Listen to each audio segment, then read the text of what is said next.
ETF index mutual funds నేర్చుకుని stock మార్కెట్లో రాణించాలనుకుంటున్నారా? వెంటనే ఈ నెంబర్కి కాల్ చేయండి. నమస్తే రమగారు. నమస్తే జయ. రమగారు, ఈ రోజుల్లో పిల్లల్ని చూసుకుంటే చిన్న వయసుల్లోనే ఉద్యోగాలు సంపాదించేసుకుంటున్నారు. క్యాంపస్లు అనేవి వచ్చేసినాయి. చదువుతూ ఉండగానే క్యాంపస్లో సెలెక్ట్ అయిపోవటం, జాబ్స్లోకి వెళ్ళిపోతున్నారు. జాబ్ రాగానే సహజంగా ఏం ఆలోచిస్తాం పేరెంట్స్గా? పిల్లలకి పెళ్ళిళ్ళు, ఆడపిల్లైనా మగపిల్లడైనా. చదువుకున్నన్ని రోజులు పొద్దున్నుంచి రాత్రి దాకా చదువుతోనే సరిపోతూ ఉంటుంది. స్కూలు, కాలేజీ, హోమ్ ట్యూషన్సో సపరేట్ సబ్జెక్ట్స్ కోసం ట్యూషన్సో ఇట్లా. ఇది అయిపోయిన వెంటనే ఉద్యోగం, పెళ్ళి, అన్నీ బాగున్నాయి. చక్కటి సంపాదన కూడా ఉంటుంది. కానీ పని పాటల విషయంలోనే చాలా ఇబ్బందులు పడిపోతున్నారండి. నిజంగా అసలు ఆడపిల్లలకు కానీ మగపిల్లలకు కానీ ఒక్క పని, కనీసం స్టవ్ వెలిగించి ఒక దోశ వేసుకోవటము, అంత అన్నం వండుకోవటం, అంత కూర వండుకోవటం కూడా రాని పరిస్థితుల్లో ఉంటున్నారు. ఇక్కడే మన ఇంటికి దగ్గరలోనే ఉంటే సంతోషం. అదే ఎక్కడైనా వేరే ప్రాంతాలకు వెళ్ళి చదువుకోవాల్సి వచ్చినా, జాబ్ చేయాల్సి వచ్చినా, లేకపోతే పెళ్ళి, ఇప్పుడు నేను అన్నట్టుగా పెళ్ళి చేసుకుని వెళ్ళాల్సి వచ్చినా, వాళ్ళిద్దరే ఉన్నారనుకోండి, ప్రత్యక్ష నరకం కదా రమ్మగారు. చాలా ఏమీ తెలీదు, ఏం చేయాలో తెలీదు. అదే ఓకే, ఎంత యూట్యూబ్ అనుకోవచ్చు, ఇప్పుడు యూట్యూబ్ వచ్చేసింది కదా, అంతా చూసి చేసేసుకోవచ్చు అని. ప్రాక్టికల్గా మనం ఇంట్లో చేసుకునేది యూట్యూబ్ చూసి ఒకేసారి ఇలా చూసి అలా చేసేదానికి చాలా డిఫరెన్స్ ఉండదు. ఖచ్చితంగా ఉంటుంది. అది అంటే మనం నేర్పించలేకపోతున్నామా, లేకపోతే అంత టైం ఉండట్లేదా, వాళ్ళే కేటాయించలేకపోతున్నారు, లేకపోతే ఇప్పుడే ఎందుకులే పెళ్ళైనాక ఎట్లానో తప్పదు కదా అనే ఒక ఆలోచనతో వదిలేస్తున్నారా? నాకు అర్థం కాదు. మగపిల్లల విషయంకి వచ్చేసరికి మగపిల్లలకి అస్సలు రాని పిల్లలు కూడా చాలా మంది ఉన్నారు రమ్మగారు. అవును, ముద్దు ముద్దుగా పెంచుతారు జయ. ఉమ్. మనకి లేక లేక అమ్మాయి ఒకటి ఏదైనా రెండు గబుక్కున పిల్లలు sick అయితే ఆ, గబుక్కున అంత అన్నం వండుకొని ఇంత కూర కూడా వండుకోకుండా బయట నుంచి అన్నం ఆర్డర్ తెప్పించేసుకుంటారు, ఆర్డర్ చేసేసుకుంటున్నారు. లేకపోతే ఏ చుట్టుపక్కల వాళ్ళు వాళ్ళని మోసేస్తారు అవును. కదా. చాలా ఇళ్లలో ఆడపిల్లలు ఉన్నా సరే నాన్నలే వంట చేసి పెట్టే వాళ్ళు కూడా కనిపిస్తారు. అవును. ఏంటంటే మనకి ఒకటి రెండు ఇద్దరు పిల్లలు ఉండటము. ఇప్పుడు లేటెస్ట్ పెళ్లి చేసే పిల్లలంటే వాళ్ళ పేరెంట్స్ కూడా ఇద్దరు ఉద్యోగస్తులై ఉండటము. ఉమ్. ఏదైనా వంట మనుషులను పెట్టుకోవటము, లేదా కూరలు తెప్పించుకోవటము, కూరలు బయట ఈ కర్రీ పాయింట్ల నుంచి వచ్చేయటము. ఇప్పుడు వంట ఒకటే కాదు జయ, రోజువారీ వ్యవహారం పొద్దున్నుంచి సాయంత్రం దాకా, రాత్రి పడుకునేదాకా మనకి అవసరమైన అన్ని విషయాలు ఎవరైనా ఎక్కడి నుంచైనా ఏదైనా ఏర్పాట్లు జరిగిపోతూ ఉంటే మనకి వాటి మీద డిపెండ్ అయిపోయి ఉంటాం. మనం ఇండిపెండెంట్గా అవ్వం. ఇప్పుడు స్నానం చేస్తారు, బాత్రూమ్ ఒకసారి ఒక చీపురేసి కడుక్కోవటం చేస్తారా ఎవరైనా? పిల్లలు చేయ పిల్లలు అంటారా? ఆ. పిల్లలు చేయరు రమ్మగారు. స్నానాలు చేస్తారు, ఆ అండర్వేర్లు జాడి చారేసుకుంటారా? చాలా తక్కువ మందిని చూస్తాం. టవల్ ఆరేస్తారా? బాక్సులు కడుక్కోవటం, బాక్సులు సర్దుకోవటం, వాటర్ బాటిల్స్ లాంటివి నింపుకోవటం, తమ బట్టలు తమ సామాన్లు అవన్నీ అరేంజ్డ్గా పెట్టుకోవటం, ఇవన్నీ మనం రేర్గా సినిమాలలో చూస్తాం. రెగ్యులర్గా అసలు జరగవు. తల్లులే చేసి పెడతారు. ఇంట్లో అవన్నీ ఒకళ్ళు ఉంటారు కదా రమ్మగారు, ఆ? జీతం లేని పని పని మనిషి మనిషి. అనుకోలేం. అంతే అన్నిటికీ అమ్మా అంటే అయిపోతుంది. నా క్షణాలు. సాక్స్ ఏవి, నా చొక్కా ఏది, నా షూస్ ఏవి, నా అదేది, నా ఇదేది, Yes. అది ఎక్కడుంది, ఇది ఎక్కడుంది అంటే ఉద్యోగస్తులైన తల్లులు కూడా పిల్లల్ని మోస్తారు. ఖచ్చితంగా. ఇప్పుడు ఇవాళ రేపు కొంచెం ఉద్యోగస్తులైన వాళ్ళు కొంచెం బెటర్గా ఉంటున్నారు, పిల్లలకి కొన్ని నేర్పిస్తున్నారని భావించాలి. కొంతమందికి నేర్పించబడుతోంది. కొంతమంది వాళ్ళ అవసరానికి వాళ్ళని తల్లి ఉండదు, సాయంత్రం అయ్యేసరికల్లా వీళ్ళే పాలు వేడి చేసుకుని తాగుతారు, ఇంకేదో కార్న్ఫ్లెక్స్ వేసుకుంటారు, ఓ దోశ వేసుకుంటారు, బ్రెడ్ టోస్ట్ వేసుకుని తింటారు, ఆమ్లెట్లు వేసుకుని తింటారు, చూస్తున్నాం మనం. ఏవో తినేస్తారు. నీకు తినేయటం ఒకటి ఇంపార్టెంట్ పాయింట్. దీంతో పాటుగా తినేశాక దాన్ని సవరించటం ఉంది చూసావు, అది మెయిన్. అది మెయిన్. కానీ తల్లులు ఏం కోరుకుంటారు? తింటున్నారా, ఓకే, ఆ టైంకి నేను ఉన్నా లేకపోయినా ఏదో ఒకటి చేసుకొని పిల్లల కడుపు తినేస్తారు. నిండుతుంది కదా. అది ఆ చాలు. గ్లాసు ఆ సింక్లో పెట్టటము, ఆ గ్లాసు కడిగి పెట్టటము, ఆ ఆమ్లెట్ వేసుకున్నదో, ఆ దోశ వేసుకున్నదో, ఆ పెనం యథాప్రకారం ఏ ప్లేస్లో తీసారో ఆ ప్లేస్లో పెట్టేయటం, మిగిలిన దోశ పిండి ఎత్తి ఫ్రిడ్జ్లో పెట్టడం. ఎలా తమ వంటింట్లోకి ఎంటర్ అయినప్పుడు వంటిల్లు ఎట్లా ప్లాన్డ్గా ఉందో అదే ప్లాన్లోకి మళ్ళీ వెనక్కి తెస్తున్నారా, ఇది మనం నేర్పించాలి. ఇప్పుడు పిల్లలకి లైన్గా పనులు చేయటం వస్తాయి. చాలా రోజుల క్రితం ఒక ఆవిడ ఎప్పుడో మాట్లాడారు జయ నాతో, ఎప్పుడో ఒక 2-3 సంవత్సరాలైంది. ఈ అమెరికాలో అవి పంపించేస్తారండి, నన్ను అలాగే పంపించారు. చిన్నప్పుడు వంటింట్లోకి వెళ్తే మా అమ్మ నాయనమ్మ ఇప్పుడు ఎందుకు వంటింట్లోకి, హాయిగా చదువుకో, పెళ్ళయ్యాక చేసుకోవచ్చు పని అనేవాళ్ళండి. నన్ను ఏమీ చేయనివల 21, 22 నా ఉద్యోగం వచ్చిన సరికల్లా పెళ్లి చేసేశారు, అమెరికా పంపించేశారు. ఈడ ఫ్రెండ్స్ గందరగోళం ఏమిటో వాళ్ళందరూ ఏమిటేమిటో చేస్తారు. నాకు ఒక ముక్క రాదు, ఏమీ రాదు, నాకు ఏమీ రాదండి. ప్రత్యక్ష నరకం చూశాను నేను. రోజు ఏడ్చేదాన్ని. ఎంత అల్లారి ముద్దుగా పెరిగాను నేను. ఎంత బాగా చూశారో ఇంట్లో. చూసి నన్ను ఉద్ధరించిందేం లేదు వాళ్ళు. మా అమ్మని నాయనమ్మని తిట్టుకొని రోజు లేదని చెప్పారు నాకు. చూడండి. వీళ్ళ వల్ల కదా నేను ఇలా స్టూపిడ్లా అయ్యాను. ఇదేమిటి ఇంత దద్దమ్మలా ఉన్నాను, వాళ్ళందరూ బాగా చేస్తున్నారు, ఇతనేమో వాళ్ళు బాగా చేస్తున్నారు, నువ్వు ఎందుకు చేయమంటాడు. ఇంట్లో ఉంటాను, ఉంటే ఏమిటి నాకు రావాలిగా పని. వంట రాదు, పని రాదు, లైన్గా పని చేయటం అనేది ఒక స్టామినా. రోజంతా పని చేస్తూ ఉండటం ఎవరికి వస్తుంది అది? దేని తర్వాత ఇది చేయాలని కూడా ఇంపార్టెంట్ కదా. ఇది దీని గురించి ఒకసారి మాట్లాడాలండి. Yes yes. కానీ ఈ తరం పిల్లలు కొంత మీరు అన్నట్లుగా కొంత మారారు రమ్మగారు. ఎందుకంటే మా పింకి యూఎస్కి వెళ్ళింది కదా, అసలు వెళ్ళే వరకు కూడా ఇంట్లో ప్రతిదీ కూడా చేతికి అందించడం, నోటికి అందించటమేనండి. ఇప్పుడు వెళ్తే కుక్క పిల్లలు అనకూడదు కానీ ఎన్ని డిషెస్ అనుకుంటున్నారు రమ్మగారు. ఆ ఫొటోస్ చూస్తుంటే షాక్ అవుతున్నాం మేమైతే. ఏమిటి ఇవన్నీ వండేస్తాం, ఎలా చేస్తున్నావు అంటే మొత్తం మన వీడియోస్ అని చెప్తుంది. యూట్యూబ్ లో ఇప్పుడు ఒంటరిగా ఉంటే కొన్నాళ్ళు ఉద్యోగం కోసం శుభ్రంగా చేసుకునే పిల్లలు కూడా కనిపిస్తున్నారు. కానీ ఇబ్బంది కదా, ఇబ్బంది. ఫస్ట్ లో కాస్తంత ఇబ్బంది పడద్దు, దాన్ని ఎంజాయ్ చేసి చేయగలిగితే సంతోషం. అది ఇది పి సత్యవతి గారిని, రైటర్ పి సత్యవతి గారు. పెద్దవారు జయ 80 years ఉంటాయి. వారి కథలు భలే బాగుంటాయి. అందులో ఒక కథ రాశారు, ఒక రాజా ఒక రాణి అని. ఓ, దీనికి ఒక కథ కూడా ఉందా? భలే బాగుంది, ఇంట్రెస్టింగ్గా.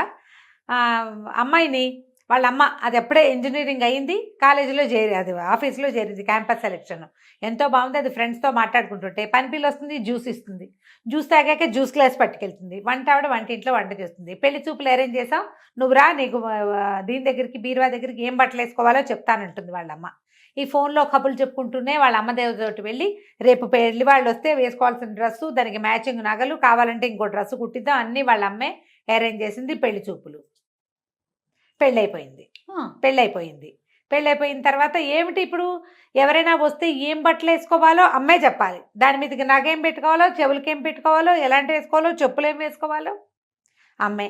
వంటింట్లో వంట మనిషి ఉంది, పై పిల్లకి చిన్నపిల్ల ఉంది, పై పనులకి అన్నీ అది అందిస్తుంది. ఇది బొమ్మలాగా తయారైతే చాలు, దాని ఇస్త్రీ బట్టలు రెడీగా ఉంటాయి, దాని ఫుడ్ ప్లేట్లో రెడీగా ఉంటుంది, లంచ్ బాక్స్ రెడీగా ఉంటుంది, వాటర్ బాటిల్ రెడీగా ఉంటుంది, హ్యాండ్ బ్యాగ్లో కూడా వాళ్ళ అమ్మ ఎప్పటికప్పుడు డబ్బులు ఉన్నాయా అని చెక్ చేసి డబ్బులు పెడుతుంది. పెళ్ళయింది. పెళ్ళైతే ఓ రోజు రాత్రి అల్లుడు ఫోన్ చేశాడు అర్జెంటుగా, ఏంటండి మీ అమ్మాయి ఒక మాట విందు, ఎంతసేపు ఆన్లైన్లోనే ఉంటుంది, ఫోన్లోనే ఉంటుంది, ఒక పని రాదు, ఎంతసేపు ఏడుస్తుంది, ఇండియా వెళ్ళిపోతానంటుంది, ఇదేమన్నా బెజవాడ బందరా ఊరికే పంపించేసేయటానికి, అర్థం చేసుకోదు అని పెద్ద పెద్ద కేకలు పెట్టాడు. ఒక పని రాదు, ఏ పని చేయదు, ఎప్పుడు ఆన్లైన్లోనే ఉంటుంది అన్నాడు. కూతురుకి ఇచ్చాడు. ఇప్పుడు కూతురు ఏమైనా చెప్తే అల్లుడు వింటే బాగోదు కదా. ఎక్కడికి బోళ్ళంత ఖర్చు పెట్టాం పెళ్ళికి, కట్నం వద్దని బాగానే బోళ్ళంత ఖర్చు పెట్టించారు. కట్నాలు వద్దంటారు కదా, కట్నం వద్దు గ్రాండ్గా చేయండి అంటారు. ఇవాళ రేపు నేను ఇది అనుకుంటాను, ఓ 10 లక్షలు ఇవ్వండి అంటే 10 ఇచ్చి మిగిలినవన్నిటికీ కట్ చేయొచ్చు. ఇప్పుడు ఈ కట్ చేయకపోతే 10 కాస్త 30 అవుతోంది. అంతేగా, 30 అవుతుంది. అన్ని గ్రాండ్గానే, కట్నం లేదుగా, కట్నం లేదుగా, కట్నం లేదు, ఇదే పాట, కట్నం లేదు, కట్నం లేదు. కట్నం ఇచ్చిన రోజునే హాయిగా ఉందనుకుంటారు కొంతమంది ఫ్రెండ్స్ ఉన్నారు ఈ మధ్య, పెళ్ళిళ్ళే ఆడపిల్లలు పెళ్ళిళ్ళు చేసిన వాళ్ళు. కట్నం ఇచ్చిన రోజునే హాయిగా ఉంది, మేము ఇంతే చేయగలమండి అని చెప్పేవాళ్ళం. ఇప్పుడు వెళ్ళలేవు ఖర్చులకి. ఈ కూతురుతోటి మాట్లాడి కూతుర్ని, ఏమే ఎందుకమ్మా కాస్త పని చేయొచ్చు కదే, ఆ పాత్ర నేర్చుకుంటే. ఏం నేర్చుకోనమ్మా నేనేం నేర్చుకోను, ఏనాడైనా నన్ను ఏమైనా చేయనిచ్చారా? ఆఖరికి నా కాఫీ గ్లాస్ కూడా పని పిల్లే పట్టుకెళ్ళలేదు కదా. నాతో మీరు అడ్జస్ట్ అయ్యారు, ఇప్పుడు నేను ఎట్లా అడ్జస్ట్ అవ్వను ఇతనితోటి? ఎంతసేపు నన్ను పని మనిషిని అనుకుంటాడు, వాళ్ళ అమ్మలాగా చేయట్లేదంటాడు, కౌంటర్ శుభ్రంగా లేదంటాడు, బాత్రూములు కడగమంటాడు. నేను ఎప్పుడైనా చేశాను, ఇప్పుడు నన్ను అవన్నీ చేయమంటున్నాడు. నా వల్ల కాదు, బయటికి వెళ్ళడానికి వీలు లేదు, ఉద్యోగం లేదు, 6 నెలలు డిపెండెంట్ వీసా మీద ఉంటారు. శుభ్రంగా అక్కడే ఉంటే నేను ఇదయ్యేవాదని, టీమ్ లీడర్ అయిపోయేదాన్ని. ఉద్యోగం లేదు, డ్రైవింగ్ లైసెన్స్ లేదు, పబ్లిక్ ట్రాన్స్పోర్ట్ లేదు, జైల్లాగా ఉంది నాకు ఇల్లు, పని పని పని పని అంటాడు. ఎంతసేపు ఫ్రెండ్స్ని పిలుస్తాడు భోజనానికి, వాళ్ళంతకి వెళ్ళి తిన్నాం కదా మనము వండాలంటాడు. నా వల్ల అవన్నీ కావట్లేదని లబో దిబోమని పెళ్ళాడు. ఆవిడకి గుర్తొచ్చింది, తను ఉద్యోగం చేసే రోజున కూతురు పుడితే వాళ్ళ అమ్మ, ఇంత చంటి పిల్లతో నువ్వేం చేస్తావు, నీ దారి నువ్వు జాబుకు పో, పిల్లని నేను పెంచుతాలే అని చంటి పిల్లని 6 నెలలు ఉండి ఆ పిల్లని తీసుకుపోయింది వాళ్ళమ్మ. 10 ఏళ్ళు ఆవిడ పెంచింది. తర్వాత 13 ఏళ్ళు ఈవిడ దగ్గర ఉంది. అమ్మకు ఫోన్ చేసి నువ్వే చేసావు దానికి ఒక్క పని రాదు అని పోటాడు. వాళ్ళమ్మని అవునే నాకు ఉద్యోగం సద్యోగం లేదు, చదువుకోలేదు, నువ్వు చదువుకున్నావు, ఉద్యోగం చేస్తున్నావు, నిన్ను ఉద్యోగం చేసుకొని ఇవ్వాలని నీ వెసులుబాటు కోసం నీ పిల్లని నేను పెంచాను. 10 ఏళ్ళు చిన్నపిల్ల నా దగ్గర ఉన్నప్పుడు నీ దగ్గరకు వచ్చాక పెద్దదైంది. నువ్వు అలాగే మెయింటైన్ చేసావు. ఇంట్లో వంట మనిషి ఉంది, పై పనులకి పని పిల్ల ఉంది. కొన్ని మిగిలిన పై పనులన్నీ నువ్వు సర్దావు. పిల్లకి నచ్చ చెప్పుకోమంటే ఈవిడ పోయి వియ్యపురాలకి ఫోన్ చేసింది.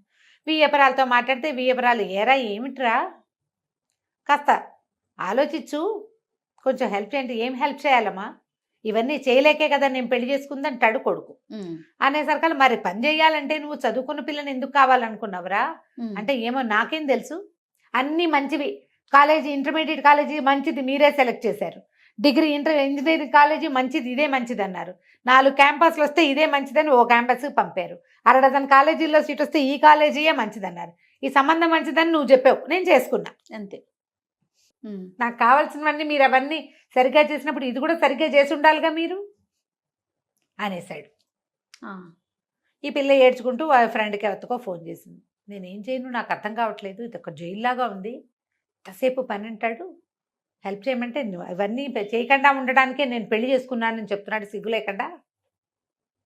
పెళ్లి చేసుకుంటే పెళ్ళాన్ని చేసేస్తుందని మొన్న కీర్తి చెప్తోంది కదా, వాళ్ళ చుట్టాల అబ్బాయి ఇండియన్ అమ్మాయిని పెళ్లి చేసుకుంటే వాళ్ళైతే అన్ని పిలవగానే అన్ని చేసి పెడతారు. అమెరికన్ అమ్మాయిని చేసుకుంటే అదేం పని చేయదు, ఇండియా నుంచి తెచ్చుకుంటాను, ఇండియా నుంచి ఆడవాళ్ళు ఏంటంటే మా అమ్మ చేసినట్టే ఎందుకు చేయమంటాడు, మా అమ్మ వర్కింగ్ ఆవిడన్నీ చేసేది, నువ్వెందుకు చేయమని అడుగుతారు. అవునవును, ఇక్కడ కౌన్సిలింగ్ దొరుకుతాయి, థెరపీలు దొరుకుతాయి, వాటికి వెళ్ళండి, మీ ఇద్దరు కూర్చుని మాట్లాడుకుని కొంచెం సార్ట్ అవుట్ చేసుకోండి అని ఫ్రెండ్ సలహా చెప్పింది. మన ఇళ్లలో ఇలాగే ఉంటుంది. ఈ పిల్ల చెప్పింది మా అమ్మ ఎక్కడైనా బిజీగా ఉన్నా మా వంట ఆవిడ రాపోయినా నేను మా నాన్న హాయిగా బయటకు వెళ్ళి తినేసి సినిమాలకు వెళ్ళి ఎంజాయ్ చేసేవాళ్ళం, వంట మనిషి రాకపోతే బయటకు తినచ్చని ఒక ఆసరా ఉండేది. ఇప్పుడు ఇక్కడ ఏంటి అన్ని మనుషులు నేనే అంతేగా, వంట మనిషి, పని మనిషి, ఇంకో మనిషి, క్లీనింగ్ మనిషి. కొంతకాలం గడిచింది, వీళ్ళు ఎలాగో అడ్జస్ట్ అయ్యారు. వీళ్ళకో పిల్ల పుట్టింది. వసుంధర గారు కూతురు దగ్గరికి తల్లి వచ్చి పురుడు పోసింది, పిల్లని నేను తీసుకెళ్తాను అని చెప్పింది. చెప్పేసరికి ఇంకో యువరాణిని తయారు చేయండి అన్నాడు అల్లుడు. వాళ్ళ అల్లుడు తండ్రి ఏమో పంపించరా, వాళ్ళే కాదు మేము కూడా ఉన్నాం కదా, మేము పంచుకుంటానులే, ఆవిడ ఒకదాని మీద పడేయకుండా పిల్లని 4 రోజులు ఇటు తిప్పి కొంచెం పెద్దదయ్యాక మీకు ఇస్తాము అంటే, ఈ అమ్మాయి ఏం చెప్పిందంటే వద్దమ్మా, నువ్వు అడ్జస్ట్మెంట్ నేర్చుకోమన్నావు, నేను నేర్చుకున్నా, ఇప్పుడు కూడా ఈ అడ్జస్ట్మెంట్ నేనే చేసుకుంటా, మాతో పాటే ఉంటే అడ్జస్ట్ అవటం మా పిల్లకి అలవాటు అవుతుంది, మీ దగ్గర ఉంటే అవ్వదు, నేను నా పిల్లని నీకు ఇవ్వనని చెప్పేసి. ఈ కొత్త డైలాగులకి తల్లి ఆశ్చర్యపోయింది. ఎందుకంటే జీవితంలో ఒకసారి కనుక మనం ముందుకెళ్తే మనకి తెలుస్తుంది. పెద్దవాళ్ళు ఏం చేస్తామంటే మనము పిల్లలకి చక్కగా ఉండటం, మేనర్సు గీనర్సు నేర్పిస్తాం కదా, నీట్గా డ్రెస్ చేసుకోవడం, బాగా కూర్చోవడం, కాళ్ళ దగ్గర పెట్టుకో, ఇలాంటివి చెప్తాం కదా. లైన్గా పని చేయటము, అడ్జస్ట్మెంట్ ఉండటము, లొంగి ఉండటము మనం ప్రాక్టీస్ చెయ్యం, ఇవ్వం మనం. వివాహం అనగానే లొంగి ఉండటం, ఆడ మగ ఇద్దరు కూడా ఎక్కడో చోట దిగటం, ఆగటం, తగ్గటం, లొంగి పని చేయటం, ఈ ప్రాక్టీసు కావాల్సిందే. దీనికి మొదట నో చెప్పటం నేర్చుకోండి. ఇది వరకు చెప్పాం మనం ఈ మాట. పిల్లలకి నో చెప్పాలి. వాళ్ళ చేతుల్లో నుంచి గ్లాసులు ప్లేట్లు తీసుకునే పనులు చేయబోకండి. తిన్న ప్లేటు ఎక్కడ పెట్టాలో అక్కడ పెట్టి తీరాలి. ఆ అమ్మాయి IAS చదువుతున్నా సరే, MBBSలు IASలైనా దీనికి ఇది కాదు. ఎవరైనా సరే ఎక్కడ కూర్చొని తినాలో అక్కడ తినాలి. ఆ తిన్న తర్వాత ఆ ప్లేట్ని ఏం చేయాలో అది చేసి తీరాలి. మీరు అలా చేస్తే కనుక మీ పిల్లలు చాలా హాయిగా ఉంటారు. సత్యవతి గారు ఆ కథ చదివాక నేను వారికి ఫోన్ చేసి మరి ఈ కథ చెప్తానండి అని అడిగాను. చిన్న కథే, 4-5 పేజీలది. ఎంత 2 పెద్ద పెద్ద జీవితాల గాథలు అవి. అంతే కదా, ఎంతమంది ఇట్లా సఫర్ అవుతారో జయ. అవునండి. పెళ్ళాం వచ్చి మా అమ్మలాగా అన్నీ చూస్తుంది. ఎలా చూస్తుంది? నీతో పాటే LKG నుంచి అన్ని పోటీ పరీక్షలు రాసిన పిల్ల మీ అమ్మ ఎలా అయిపోతుందో చెప్పు. ఎట్లా అయిపోతుంది? అన్ని పోటీ పరీక్షలు, అన్ని చోట్ల కాంపిటీషను, అన్ని ఉద్యోగాలకి వెంపర్లాట, ఇవన్నీ నీతో సమానంగా చేసిన పిల్ల మీ అమ్మలాగా ఇల్లు గడగటము, వాకిళ్ళు గడగటము, వాకిట్లో ముగ్గేయటము, పువ్వులు కట్టడం రాదు మా కోడలకని ఒక ఆవిడ వెటకారంగా చెప్పారు. అదో పెద్ద బ్రహ్మ విద్య. రాకపోతే పోనీ,